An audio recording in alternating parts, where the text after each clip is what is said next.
Radio point programme में एक बार फिर से आपका स्वागत है। आज का विषय है कितनी कारगर है कार टी थेरेपी। सबसे पहले देखते हैं ये चर्चा में क्यों है। हाल ही में अमेरिकी खाद्य एवं औषधि प्रशासन ने एक जांच की घोषणा की है जिसमें यह पता लगाया जाएगा कि क्या कार टी थेरेपी से उपचार प्राप्त करने वाले कुछ रोगियों में नए कैंसर उत्पन्न हो रहे हैं। चलिए अब जानते हैं कार टी थेरेपी के बारे में। यह एक अत्याधुनिक उपचार है जो रोगी की प्रतिरक्षा कोशिकाओं को कैंसर से लड़ने के लिए फिर से तैयार करती है। इस नवोन्मेषी दृष्टिकोण में टी कोशिकाओं यानी एक प्रकार की श्वेत रक्त कोशिका जो प्रतिरक्षा प्रणाली में महत्वपूर्ण भूमिका निभाती है को एक रोगी से लिया जाता है और प्रयोगशाला में उन्हें कैंसर कोशिकाओं को बेहतर ढंग से पहचानने और उन पर हमला करने के लिए संशोधित किया जाता है। इन उन्नत टी कोशिकाओं को फिर से गुणा करके रोगी के शरीर में डाल दिया जाता है जहां वे कैंसर कोशिकाओं को ढूंढकर नष्ट कर देती है।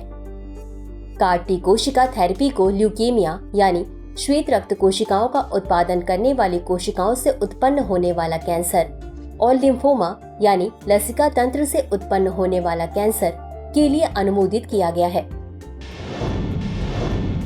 चलिए अब देखते हैं कार टी थेरेपी के संभावित लाभ।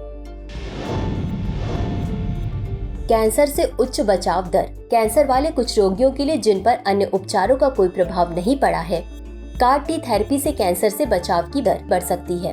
लक्षित उपचार। कार टी कोशिका थेरेपी अत्यधिक लक्षित है क्योंकि यह लक्ष्य एंटीजन को व्यक्त करने वाली कैंसर कोशिकाओं को विशेष रूप से पहचानती है और उन पर हमला करती है, जबकि स्वस्थ कोशिकाओं को छोड़ देती है।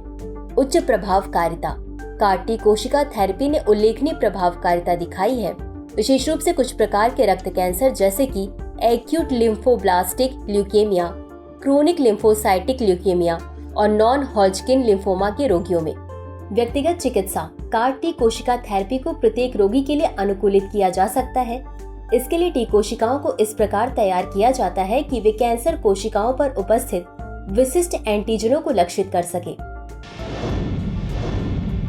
चलिए अब जानते हैं कार टी सेल थेरेपी से संबंधित चुनौतियां। साइटोकाइन रिलीज सिंड्रोम एक प्रणालीगत इन्फ्लेमेटरी रिस्पॉन्स प्रतिक्रिया है जो कार टी कोशिकाओं की सक्रियता और प्रसार से उत्पन्न होती है। कार टी कोशिका थेरेपी से उपचार के परिणाम स्वरूप साइटोपेनिया हो सकता है जिसमें लाल रक्त कोशिकाओं, श्वेत रक्त कोशिकाओं और प्लेटलेट्स का निम्न स्तर शामिल है। Immune effector cell associated syndrome में कार टी सेल थेरेपी से जुड़े न्यूरोलॉजिकल लक्षणों की एक श्रृंखला शामिल है जिसमें भ्रम, दौरे आदि शामिल है। कुछ मामलों में कार टी कोशिका थेरेपी के बाद कैंसर कोशिकाओं के तेजी से विनाश से रक्त प्रवाह में अंतःकोशिकीय सामग्री का स्राव हो सकता है जिससे हाइपरकेलेमिया, हाइपरयूरिसीमिया और तीव्र किडनी क्षति जैसे चयापचय संबंधी असामान्यताएं हो सकती हैं। ऐसे में देखते हैं कि आगे की राह। कार टी कोशिकाओं के संभावित उपयोग लगातार बढ़ रहे हैं जिससे विभिन्न प्रकार की बीमारियों के उपचार की उम्मीद है। हालांकि कार टी थेरेपी से द्वितीयक कैंसर का खतरा एक गंभीर चिंता का विषय है। अंत में देखते हैं आज के अभ्यास प्रश्न को।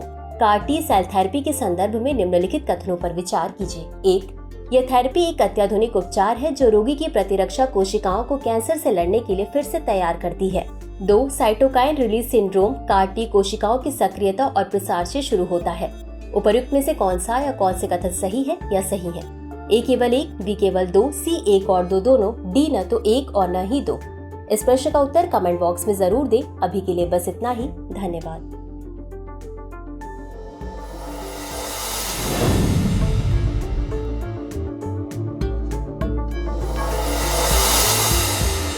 डियर व्यूअर्स, अपने एग्जाम की तैयारी को और बेहतर करने के लिए हमारे चैनल को लाइक, शेयर और सब्सक्राइब करना न भूलें।